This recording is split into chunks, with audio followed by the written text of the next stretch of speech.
అన్నదాత అన్నదాత మీ అన్నదాత చెమటోడ్చి ఆహారాన్నందించే రైతన్నా అనునిత్యం నీ కండదండగా నిలిచే నేస్తం ఎవరన్నా అన్నదాత అన్నదాత మీ అన్నదాత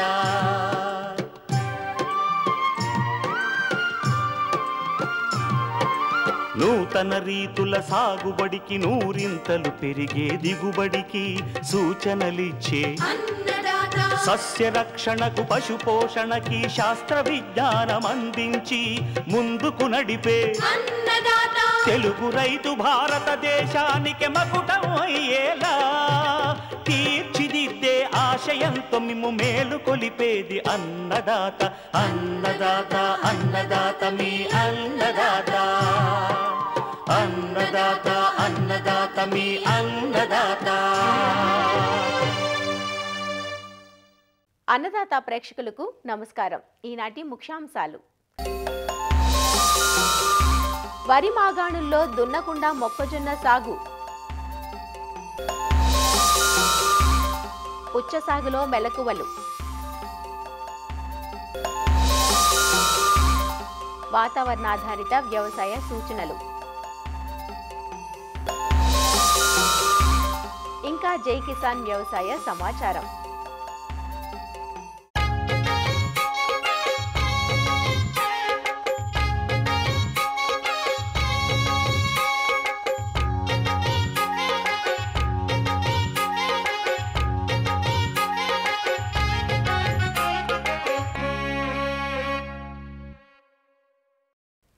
మొక్కజొన్న ఖరీఫ్ రబీ కాలాల్లోనూ సాగు చేసుకోగలిగిన బహుళ ఆదరణ పొందిన ఆరుతడి పంట. రబీలో మెట్టలోనే కాకుండా వరి మాగాణుల్లో దుక్కి దున్నకుండా కూడా సాగు చేసుకోవచ్చు. గత దశాబ్ద కాలంగా ఈ విధానంలో మొక్కజొన్న సాగు రైతుల ఆదరణకు నోచుకుంటుంది కూడా. దీన్నే జీరో టిల్లేజ్ విధానం అంటారు. ఈ విధానం వల్ల సాగు సమయం కలిసి రావడంతో పాటు దున్నకం ఖర్చులు తగ్గించుకునే అవకాశం ఉంటుంది. ఈ పద్ధతిలో ఖరీఫ్లో సాగైన వరి చేలు కోసిన తరువాత పొలాలను దుక్కి దున్నకుండానే అదును పదును చూసుకొని జొన్న, మొక్కజొన్న, ప్రొద్దుతిరుగుడు వంటి పంటలను సాగు చేసే అవకాశం ఉంది. ఈ విధానంలో రైతులు ఎక్కువగా మొక్కజొన్నను సాగు చేసి ఎకరాకు 50 క్వింటాళ్ల వరకు దిగుబడులు సాధిస్తున్నారు. అయితే జీరో టిల్లేజ్ విధానంలో సాగు చేసినప్పుడు కలుపు సమస్యగా మారుతుంది. జీరో టిల్లేజ్ సాగులో ఆరంభం నుంచి మేలైన యాజమాన్యం ఎలా చేపట్టాలో వివరాలను మనకందిస్తున్నారు ఆచార్య ఎన్జీ రంగా వ్యవసాయ విశ్వవిద్యాలయం, పశ్చిమ గోదావరి జిల్లా మార్టేరు ప్రాంతీయ వ్యవసాయ పరిశోధనా స్థానం శాస్త్రవేత్త డాక్టర్ కృష్ణాజీ. వరి మాగాణుల్లో అంటే దాల్వాలో మనకు పొలం దున్నకుండా జీరో టిలేజ్ మొక్కజొన్న పద్ధతి అనేది ఈ మధ్యకాలంలో మనకు బాగా ప్రాచుర్యంలో పొందింది. ఈ పద్ధతిలో ఏంటంటే మొక్కజొన్న వేసుకోవడం వల్ల నేల తయారీకి అయ్యేటువంటి ఖర్చు ఆదా కావడంతో పాటుగా మనకు పంట కాలం కూడా ఒక నెల రోజుల దాకా కలిసి రావడం అనేది జరుగుతుంది. ఈ పద్ధతిని సాధారణంగా తేలిక నేలల్లో కంటే కూడా బరువు నేలల్లో తేమ నిలుపుకునేటువంటి అవకాశం ఉన్నటువంటి బరువు నేలల్లో సాగు చేసుకున్నట్లయితే కనుక లాభసాటిగా ఉండడానికి అవకాశం ఉంది అనమాట. ఒకవేళ మనం వరి కోసిన తర్వాత నేలలో కనుక తేమ లేకపోయినట్లయితే కనుక ఒక పల్చటి తడి ఇచ్చి విత్తనాలను వేసుకున్నట్లయితే కనుక మనకు మొలక శాతం అనేది బాగా ఉంటుంది. దీనికోసం తాడు ఉపయోగించి కానీ లేదంటే ఇప్పుడు విత్తన యంత్రాలు కూడా మనకు అందుబాటులో ఉన్నాయి. వీటితో కానీ ఈ సాలుకి మధ్యలో 60 సెంటీమీటర్లు, మొక్కకి మధ్య 20 సెంటీమీటర్లు ఉండే విధంగా మనం విత్తనాలను వేసుకోవాలి. ఎకరానికి 8 కిలోల విత్తనం అయితే మనకు సరిపోతుంది. విత్తేటప్పుడు కూడా ఈ కుదురుకు 3 నుంచి 4 విత్తనాలు పడే విధంగా వేసుకున్నట్లయితే కనుక సిఫార్సు చేసినటువంటి సంఖ్యలో మనకు మొక్కల సాంద్రత అనేది ఉండి దిగుబడి అనేది బాగా రావడానికి అవకాశం ఉంది. ఇక దీంట్లో ఇంకోటి పద్ధతి ఏంటంటే విత్తన శుద్ధి అనేది తప్పనిసరిగా చేసుకోవాలి. కిలో విత్తనానికి 3 గ్రాముల మ్యాంకోజబ్ కానీ లేదా క్యాప్టాన్ కానీ థైరామ్ ఇట్లాంటి మందులతో విత్తన శుద్ధి చేసుకున్నట్లయితే కనుక విత్తనం ద్వారా వ్యాపించేటువంటి ఆకుమాడు తెగులు లాంటివి మనము కంట్రోల్ చేసుకునేదానికి అవకాశం ఉంది. ఇక ఎరువుల యాజమాన్య విషయానికి వచ్చినట్లయితే కనుక సాధారణ పద్ధతిలో వేసినట్టుగానే ఇందులోను కూడా ఎకరానికి 100 కిలోల నత్రజని, 35 కిలోల భాస్వరం, 35 కిలోల పొటాష్ ఇచ్చేటువంటి ఎరువులు అనేవి మనం వేసుకోవాలి. రసాయన ఎరువుల రూపంలో కనుక మనం చూసుకున్నట్లయితే కనుక ఒక ఎకరాకు 147 నుంచి 181 కిలోల యూరియా, 70 కిలోల డిఏపి, ఆ తర్వాత 53 కిలోల మ్యూరేట్ ఆఫ్ పొటాష్ రూపంలో మన ఎరువులను వేసుకోవాలన్నమాట. మొత్తం యూరియాని 4 సమభాగాలుగా చేసుకొని విత్తేటప్పుడు ఒక పావు వంతు 1/4 వంతు, తర్వాత రెండవది 25 నుంచి 30 రోజులకు, మూడవది 45 నుంచి 50 రోజులకు, చివరి పావు వంతు మనము విత్తనం వేసిన 60 నుంచి 65 రోజులప్పుడు వేసుకున్నట్లయితే కనుక మనం వేసినటువంటి పోషకాలు అనేవి సక్రమంగా ఉపయోగపడి మంచి దిగుబడి రావడానికి అవకాశం ఉంది. మొత్తం భాస్వరము తర్వాత సగం పొటాష్ ఎరువును విత్తేటప్పుడు వేసుకోవాలి. మిగిలిన సగభాగం పొటాష్ ఎరువును పూత దశలో కనుక వేసుకున్నట్లయితే కనుక మంచి దిగుబడి రావడానికి అవకాశం ఉంది. ఈ పద్ధతిలో మనకి నేలను దున్నడం అనేది ఉండదు కాబట్టి మనకు కలుపు సమస్య అనేది చాలా ఎక్కువగా ఉంటుంది. కాబట్టి కలుపును నివారించుకోవడానికి తప్పనిసరిగా మనం ఈ రసాయన కలుపు మందులు అనేవి పిచికారీ చేసుకోవాలన్నమాట. దీనికోసం విత్తనం వేసిన 2 రోజుల లోపల అంటే 48 గంటల లోపల ఎకరాకు 1 కిలో అట్రాజిన్ 50% కలుపు మందును ఒక 200 లీటర్ల నీటిలో కలుపుకొని పిచికారీ చేయడం ద్వారా ఒక నెల రోజుల దాకా ఎలాంటి వెడల్పాకు కానీ లేదంటే కొన్ని రకాల గడ్డి జాతి కలుపు మొక్కలు రాకుండా మనం నివారణ చేసుకోవచ్చు. ఈ పద్ధతిలో మనకి ఏంటంటే వరి మోళ్ళు అంటే దుబ్బులనే మళ్ళీ చిగిరేసేటువంటి అవకాశం ఉంది కాబట్టి పెరాక్వాట్ అనేటువంటి మందు ఎకరాకి 1 లీటర్ చొప్పున 200 లీటర్ల నీటిలో కలుపుకొని మనం విత్తే ముందు కానీ లేదా విత్తిన తర్వాత కానీ విత్తిన వెంటనే కానీ పిచికారీ చేసుకున్నట్లయితే కనుక మనకి ఈ వరి దుబ్బులు అనేవి మొలకెత్తకుండా ఉండేదానికి అవకాశం ఉంది. తర్వాత పైపాటుగా చూసుకున్నట్లయితే కనుక విత్తనం వేసిన 20-25 రోజుల టైంలో మనకు వెడల్పాకు కలుపు అనేది ఎక్కువగా సమస్యగా ఉంటుంది. అలా ఉన్నట్లయితే కనుక ఎకరాకి 500 గ్రాముల 2,4-D సోడియం సాల్ట్ అనేటువంటి ఈ మందు పిచికారీ చేసుకోవడం ద్వారా వెడల్పాకు కలుపు మొక్కలను మనం సమర్థవంతంగా నివారించుకోవచ్చు. ఒకవేళ మనకు గడ్డి జాతి మరియు వెడల్పాకు రెండూ కూడా ఉన్నట్లయితే కనుక ఎకరాకు 115 మిల్లీలీటర్ల టెంబోట్రయాన్ అనేటువంటి మందు, దాంతోపాటుగా 400 గ్రాముల అట్రాజిన్ కలిపి విత్తనం వేసిన తర్వాత 15 నుంచి 18 రోజుల మధ్యలో కలుపు మీద పడేటట్టు పిచికారీ చేసుకున్నట్లయితే కనుక కలుపు మొక్కలు రాకుండా మనం నివారణ చేసుకోవచ్చు. ఇక నీటి యాజమాన్యం విషయానికి వచ్చినట్లయితే కనుక అదే జీరో టిల్లేజ్ పద్ధతిలో సాగు చేసినప్పుడు 5 నుంచి 6 తళ్ళు అయితే కనుక సరిపోతాయి అన్నమాట. విత్తేటప్పుడు తర్వాత విత్తనం వేసిన 15 రోజులకు పూత దశలోను, తర్వాత పూత వచ్చిన 15 రోజులకు, తర్వాత గింజ పాలు పోసుకునే దశలో నీటికి అత్యంత కీలకమైనటువంటి దశలు అన్నమాట. ఇక సస్యరక్షణ విషయానికి వచ్చినట్లయితే కనుక సాధారణ పద్ధతి లాగానే దీనిలో కూడా మనకు కత్తెర పురుగు మరియు ఆకుమాడు తెగులు అనేవి చాలా ప్రధానమైనటువంటి సమస్యలు. ముందుగా కత్తెర పురుగు విషయానికి వచ్చినట్లయితే కనుక దీని నివారణ కోసం పొలం చుట్టూ 4 వరుసల్లో నేపియర్ గడ్డి అనేది ఎర్రపంటగా వేసుకున్నట్లయితే కనుక మనకు ఈ కత్తెర పురుగును మనం సమర్థవంతంగా నివారించుకోవచ్చు. తర్వాత గుడ్ల సముదాయాలను, గొంగళ పురుగులను వీలైనంత మట్టుకు ఏరి నాశనం చేయాలి. అంతేకాకుండా ఎకరాకు 10 వరకు లింగాకర్షక బుట్టలు పెట్టడం ద్వారా కూడా కొంతవరకు పురుగు ఉధృతిని మనం తగ్గించుకోవచ్చు అనమాట. తొలి దశలో పురుగులను నివారించుకోవడానికి లీటర్ నీటికి 5 మిల్లీలీటర్ల 1500 ppm వేప నూనె దొరుకుతుంది.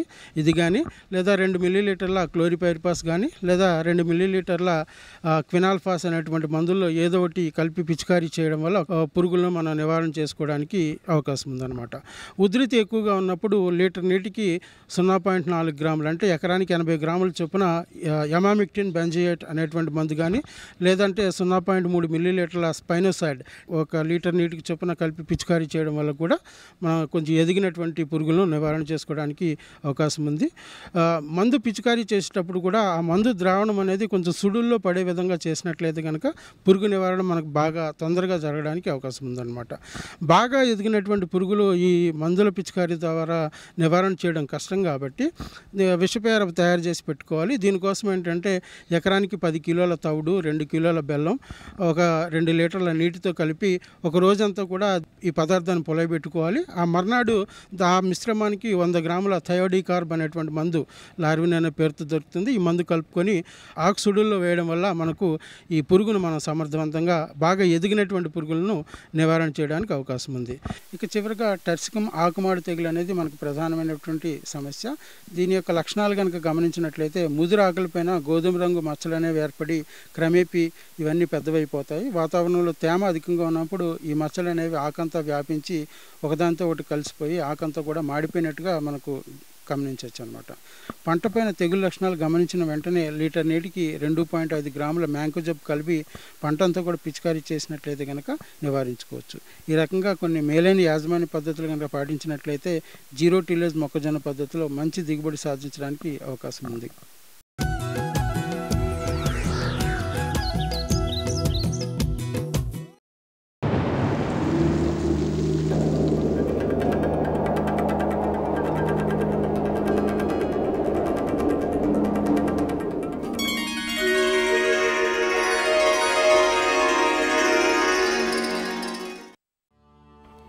కోస్తా జిల్లాలను వణికించిన మోంతా తుఫాను సాగు రంగానికి తీవ్ర నష్టాన్ని కలిగించింది. తుఫాను దాటికి పంటలు చివరి దశలో నేలకొరిగాయి. వాణిజ్య పంటగా అధిక విస్తీర్ణంలో సాగైన పత్తి తెలంగాణ ప్రాంతంలో తీతల దశలోనూ, ఆంధ్రప్రదేశ్లో 100 నుంచి 120 రోజుల దశలోనూ ఉంది. ఈ దశలో కాయలు పగిలి వర్షానికి దూది నాణ్యత దెబ్బతింది. ముందుగా పొలాల్లో నిలిచిన నీటిని బయటకు పంపి అనంతరం చీడపీడలు సోకకుండా తగిన సస్యరక్షణ చర్యలు చేపట్టాలి. అలానే మొక్కల పెరుగుదలకు పైపాటుగా పోషకాలను అందించాలంటూ ప్రతి రైతులకు సూచనలిస్తున్నారు ఆచార్య ఎన్జీ రంగా వ్యవసాయ విశ్వవిద్యాలయం, గుంటూరు జిల్లా లాం ప్రాంతీయ వ్యవసాయ పరిశోధనా స్థానం ప్రతి విభాగం ప్రధాన శాస్త్రవేత్త మరియు అధిపతి డాక్టర్ రాజమణి. మోంతా తుఫాన్ కారణంగా మన రాష్ట్రంలో చాలా ఎక్కువ వర్షపాతం మనకి నమోదవటం జరిగింది. అంతేకాకుండా మనకి అక్టోబర్ నెలలో కూడా ఎక్కువ వర్షపాతం నమోదవటం, దానికి తోడయ్యి సైక్లోనిక్ రెయిన్స్ ఎక్కువగా రావటం వలన ముఖ్యంగా ప్రతి పంట గుంటూరు జిల్లా, ప్రకాశం జిల్లా, ఎన్టీఆర్ జిల్లా, దాదాపు రాష్ట్రంలో ఉన్న మన కోస్టల్ ఏరియాలో ఉన్న అన్ని జిల్లాల్లో కూడా డ్యామేజ్ చేయడం జరిగింది. ఇక్కడ మనం ముఖ్యంగా రైతు సోదరులందరూ గమనించాల్సింది ఏంటంటే ప్రతి 90 నుంచి 120 రోజుల దశలో ఉంది. ఇలాంటప్పుడు మనకి ఎక్కడైనా కానీ ప్రతి ఫస్ట్ పికింగ్ చేయకుండా వదిలేసిన రైతులు ఏంటంటే ఈ వర్షాల మూలంగా తడిసిన పత్తిని జాగ్రత్తగా తీసి నీడలో ఆరబెట్టి దాని యొక్క మాయిశ్చర్ని, అంటే తేమ శాతం ఉంటుంది, అది 8 నుంచి 12% లోపు ఉండేటట్లు చూసుకొని అప్పుడు ఆ తర్వాత మనం అమ్ముకున్నట్లయితే బాగుంటుంది. తడిసిన పత్తి కొంతమటుకి కొన్ని చోట్లయితే జర్మినేషన్ రావడం కూడా జరిగింది. అలాగే వీటిని ఏంటంటే మనకి ఈ మార్కెట్లో తక్కువ ధర రావడానికి అవకాశం ఉందన్నమాట. ఇప్పుడున్న పరిస్థితుల్లో మనకి ముందుగా నీళ్లు కనుక ఎక్కడ నిలిచి ఉంటే ముందుగా వాటిని బయటికి తీసుకోవడం చేసుకోవాలి. బాగా ప్రతి పెరిగింది కాబట్టి మనం పాయలు కనుక తీసుకున్నట్లయితే గాలి తోలి, సూర్యరశ్మి తగిలి ఇంకా మనకి ఇతరత్ర తెగుళ్ళు రాకుండా ఉండటానికి అవకాశం ఉందన్నమాట. ఇట్లాంటప్పుడు మనం ఏం చేయాలంటే 1 లీటర్ నీటికి కాపర్ ఆక్సిక్లోరైడ్ 3 గ్రాములు, అలాగే స్టెప్టోసైకిల్ 0.1 గ్రాము ఈ మిశ్రమాన్ని మనం తీసుకొని చేనంతా తడిసేటట్టు, అలాగే అడుగు భాగంలో ఉన్న కాయలు తడిసేటట్టు పిచికారీ చేసుకోవాలి. అలా ఏంటంటే అడుగు భాగంలో ఉన్న కాయలు తడవటం వలన మనకి ముఖ్యంగా కాయకుళ్ళు అనేది రాకుండా మనం ఆపుకోవచ్చు.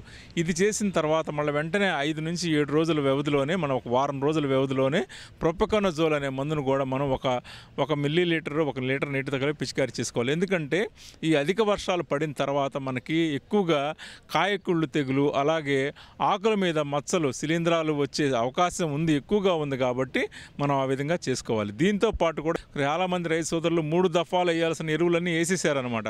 100 రోజులు దాటిపోయింది కాబట్టి ఇట్లాంటప్పుడు మనం నేలలో మనం ఏ రకమైన మందులు యూరియా కానీ పొటాష్ కానీ వేయవలసిన అవసరం లేదు. మనం ఈ దశలో మొక్కకి పైపాటుగానే మనం ఎరువులు అందించాలి. ఇందులో భాగంగా ఏంటంటే పొటాషియం నైట్రేట్ అనే మందును 1 ఎకరానికి 2 కిలోలు, అలాగే 19 అనే మందులు ఫోలియర్ స్ప్రేగా మనం అందించే అవకాశం ఉంది. కాబట్టి ఆ మందులు మనం విడిగానే స్ప్రే చేయొచ్చు, లేదా కాపర్ ఆక్సిక్లోరైడ్తో కానీ లేదా ప్రొపకొనజోల్ కలుపుకొని కనుక చేసుకున్నట్లయితే మొక్కలకి మనకు పోషకాలు అందించిన వాళ్ళం అవుతాము.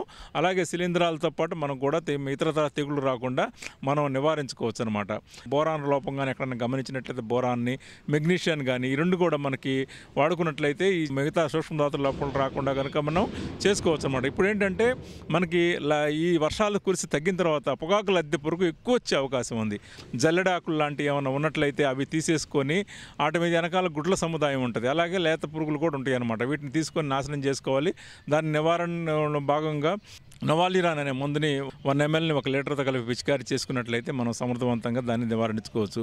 వర్షాలు ఎక్కువ పడ్డాయి, బాగా ఎక్కువ తేమ ఎక్కువ ఉంది కాబట్టి పైన తలలు తుంచే కార్యక్రమం కూడా చేయాలి. ఎందుకంటే 20 నుంచి 22 నోడ్స్ అంటే కణుపులు దాటిన తర్వాత మనం తలలు తుంచుకున్నట్లయితే ఇంకా ఫర్దర్గా మనకి చెట్టు పెరగకుండా శాఖీయ కొమ్మలకి మనకు విస్తరించి కాయలు కూడా లావుగా వచ్చే అవకాశం ఉంది. పింక్ బోల్వామ్ను కూడా మనం దృష్టిలో పెట్టుకొని పింక్ బోల్వామ్ను కూడా మనం కనుక మేనేజ్మెంట్ కనుక చేసుకున్నట్లయితే మంచి దిగుబడి తీసుకోవడానికి అవకాశం ఉంది.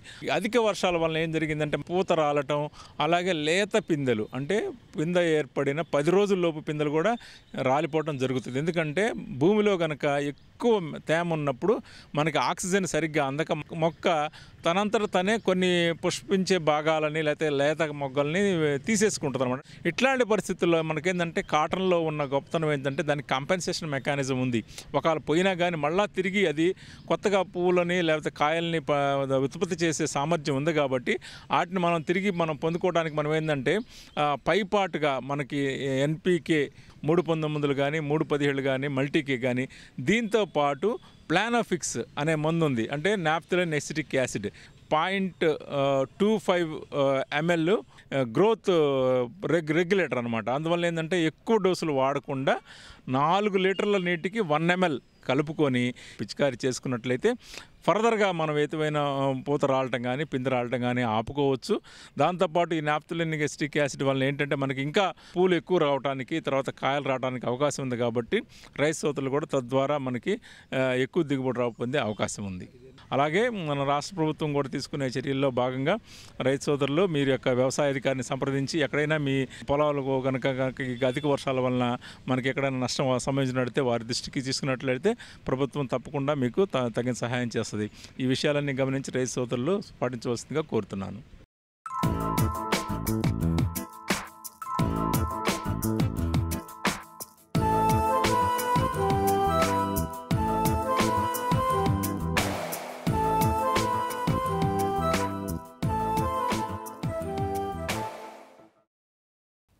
ఎండాకాలంలో ఉష్ణతాపాన్ని తీర్చే పండ్లుగా పుచ్చ, కర్బూజాలకు పేరు.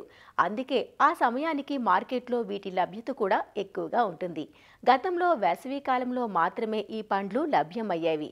కానీ సూపర్ మార్కెట్లు, రిటైల్ మార్కెట్ల రాకతో ఈ మధ్య ఏడాది పొడవునా అందుబాటులో ఉంటున్నాయి. పుచ్చలో చిన్నకాయ రకాలు కూడా అందుబాటులోకి వచ్చాక వినియోగం పెరిగి రైతుకు సాగు లాభదాయకంగా మారింది. పుచ్చను నవంబర్, డిసెంబర్ మాసాల మొదలు మార్చి మాసం వరకు దఫదఫాలుగా విత్తుకుంటారు. ఇటీవలి కాలంలో అధిక దిగుబడినిచ్చే పలు సంకర రకాలు అందుబాటులోకి రావటం, 80 నుంచి 90 రోజులకు అంది రావటం, పలు రకాల పరిమాణాల్లో లభ్యమవటం వంటివి సాగులో రైతుకు కలిసి వస్తున్న అంశాలు. ఫిబ్రవరిలో వచ్చే శివరాత్రి, మార్చి మాసంలో వచ్చే రంజాన్ పండుగలను దృష్టిలో ఉంచుకొని అందుకు అనుగుణంగా నాటుకొని గిరాకీని అందిపుచ్చుకుంటున్నారు. పుచ్చ నుంచి ఎకరాకు 20 నుంచి 25 టన్నుల వరకు అధిక దిగుబడులు సాధించే అవకాశం ఉంది. డ్రిప్, మల్చింగ్ విధానాలతో కలుపు, చీడపీడల సమస్యలను తగ్గించుకొని రైతులు సాగును సులభం చేసుకుంటున్నారు. అధిక దిగుబడులకు పుచ్చ సాగులో ఎంచుకోవాల్సిన రకాలు, సాగులో పాటించాల్సిన యాజమాన్యపు మెలకువలను వివరిస్తున్నారు నైరా వ్యవసాయ కళాశాల విస్తరణ అధ్యాపకులు డాక్టర్ డి చిన్నమనాయుడు. ఉత్తర కోస్తా జిల్లాలో రబీ పంట కాలంలో కూడా ఈ పుచ్చ సాగు ఎక్కువ విస్తీర్ణంలో వేయడానికి కూడా రైతులు ప్రయత్నం చేస్తున్నారు. పుచ్చలో తీసుకుంటే కనుక మనం నేలల ఎంపిక ఇసుక గరప నేలలు, తేలికపాటి నల్లరేగడి నేలలు బాగా అనుకూలంగా ఉంటాయి. 6.2 నుంచి 7.5 అంటే తటస్థ నేలలు కొంచెం ఆమ్లగుణం కలిగి ఉన్నప్పటికీ తటస్థానికి దగ్గరగా ఉన్నటువంటి ఉదయాన్ని చూసుకున్నటువంటి నేలలు అయితే కనుక బాగా అనుకూలం. అదేవిధంగా ఇక్కడ రకాల ఎంపిక చూసుకుంటే కనుక అర్కా ఎమాటా అని చెప్పేసి, అర్కా జ్యోతి అని, అర్కా మానిక్ అని ఇలాంటి రకాలు ఉన్నాయి. ఇవి ఎకరాకి 85 నుంచి 90 క్వింటాల వరకు కూడా దిగుబడిని వచ్చేటువంటి రకం. లేదు ఇంకొక రకం షుగర్ బేబీ అని రకం, నల్లని తోలు కలిగినటువంటి రకం. ఈ రకం కాయ సైజు అయితే 2 నుంచి 3 కిలోలే పెరుగుతుంది. షుగర్ ఎక్కువ అంటే తీపిదనం చాలా ఎక్కువగా ఉండి కండ కూడా బాగా ఎర్రగా ఉంటుంది. కాకపోతే దిగుబడి మరి మిగతా హైబ్రిడ్స్తో పోల్చుకుంటే తక్కువ వస్తుంది. మనకు దిగుబడి పరంగా చూస్తే 60 నుంచి 70 క్వింటాలు మాత్రమే వస్తుంది. కాబట్టి తినడానికి రుచిగా ఉంటుంది, కాయ పగులు రాదు. విత్తన మోతాదు కనుక చూస్తే రకాలైతే కనుక 600 గ్రాముల వరకు మనకి ఎకరానికి అవసరమవుతాయి. అదే హైబ్రిడ్ అయితే 200 నుంచి 250 గ్రాములు సరిపోతాయి. ఇకపోతే కనుక పొలం తయారు చేసేటప్పుడు వేసే విధానంలో చూసుకుంటే మనం బోధులు, కాలువల రూపంలో తయారు చేసుకోవాలి. ఒక 2.5 మీటర్లు వదిలేసి 60 సెంటీమీటర్ల వెడల్పు కాలువలు చేసుకోవాలి.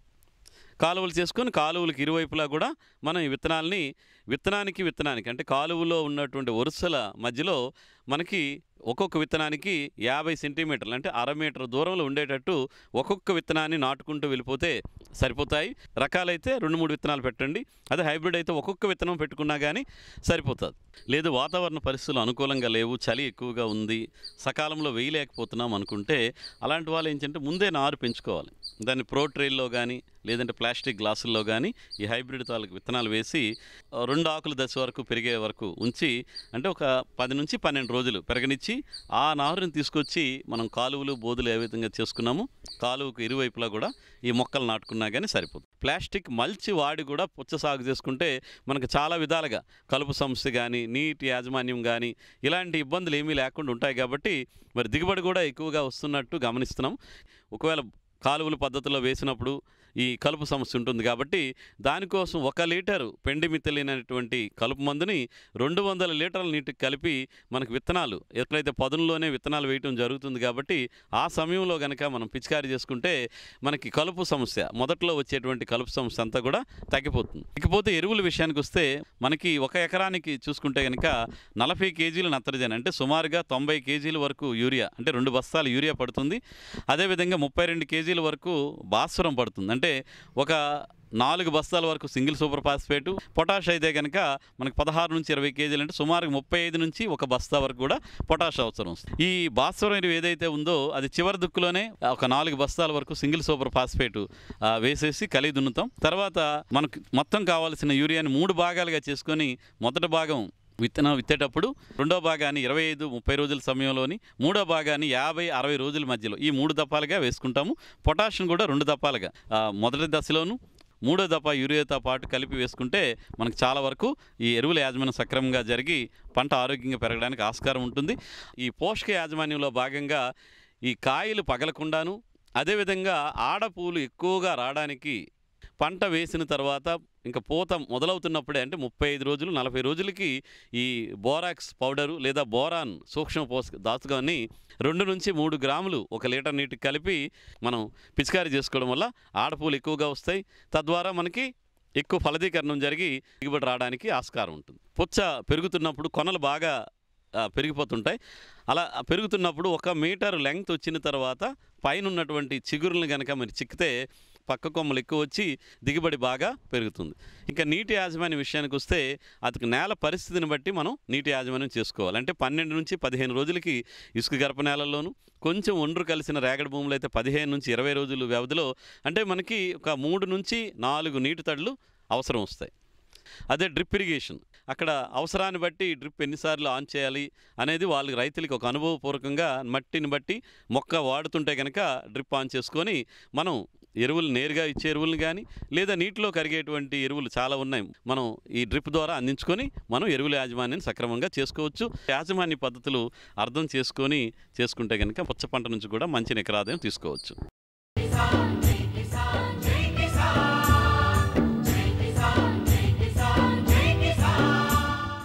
వ్యవసాయ సమాచారం ఇప్పుడు జై కిసాన్లో చూద్దాం.